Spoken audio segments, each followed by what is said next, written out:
Once upon a time, in a magical forest filled with mushroom houses and sparkling streams, lived a cheerful little fellow named Smurf. Smurf loved adventures more than anything. One sunny morning, he packed a tiny backpack with Smurf berries and a small shovel, and set off for the sandy shores of the Whispering River.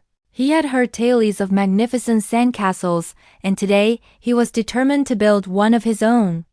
When Smurf arrived, the riverbank was a beautiful stretch of soft, golden sand. The water gently lapped at the shore, and a warm breeze rustled the leaves of the nearby trees. "Wow," Smurf whispered to himself, his eyes wide with wonder. "This is the perfect place for a castle." He took out his little shovel and began to dig. He piled up sand, patted it down, and tried to shape it into a tower. But every time he thought he was making progress, the dry sand would just crumble and slide away. "Oh, Smurf," he sighed, feeling a little discouraged. The sand was too loose and wouldn't hold its shape. Just then, a wise old turtle named Sheldon, who was sunbathing on a nearby rock, slowly opened one eye. He had seen Smurf's struggles. "Having a bit of trouble there, little one?" Sheldon asked in a slow, kind voice. Smurf looked up, surprised. "Yes, Mr. Turtle. I want to build a big, strong castle, but the sand won't listen to me." Sheldon chuckled softly. "The secret, my young friend, is not in the sand alone. It's in the water." He gestured with his head toward the river. "Good building sand needs to be a little damp. Not too wet, or it will turn to mud, but not too dry, or it will fall apart." Smurf's eyes lit up. "Water, of course." He grabbed his little bucket, ran to the river's edge, and filled it up. He carefully poured a little water onto his pile of sand and started mixing it with his hands. It felt cool and squishy. He could feel the sand sticking together now. "It's working." He cheered. He started again, this time packing the damp sand firmly. He scooped a bucketful, turned it upside down, and tapped the bottom gently. When he lifted the bucket, a perfect little tower stood proudly on the sand. "Hooray!" he shouted, jumping for joy. Following Sheldon's advice, Smurf got into a rhythm. He learned to mix just the right amount of water with the sand. He built more towers, some tall and skinny, others short and wide. He used his shovel to carve little windows and a big doorway.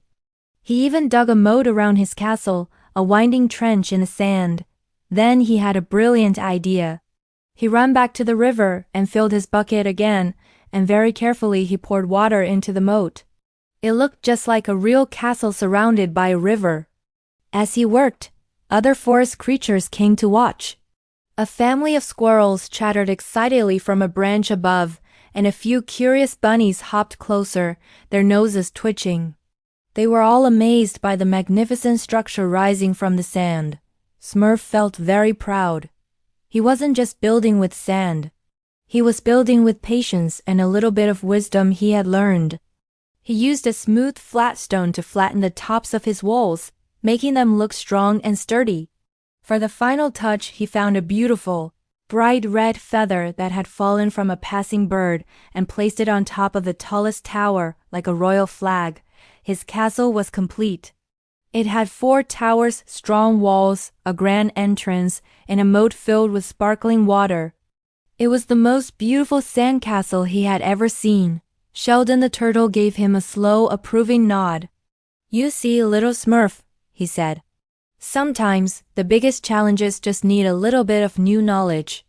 "You were a very good student today." Smurf beamed with happiness. He hadn't just built a castle. He had learned that it's okay to ask for help, and that with a little teamwork and the right ingredients, you can build anything you can imagine. As the sun began to set, casting a warm orange glow over the riverbank, Smurf sat next to his creation, munching on a smurfberry. He looked at his castle, then at the friendly faces of the forest creatures around him, and felt a deep sense of accomplishment. He knew the river would eventually wash his castle away, but that was okay. The memory of building it, and the lesson he learned from Sheldon the turtle, would stay with him forever. And he knew, with a happy little Smurf smile, that he would be back tomorrow to build an even bigger and better one. Thank you for watching our story today. We hope you enjoyed Smurf, a sandy adventure, and learned a little something about perseverance and asking for help. If you liked this video, don't forget to give it a thumbs up and subscribe to our channel for more fun stories and adventures. We love sharing these moments with you. See you next time. Bye for now.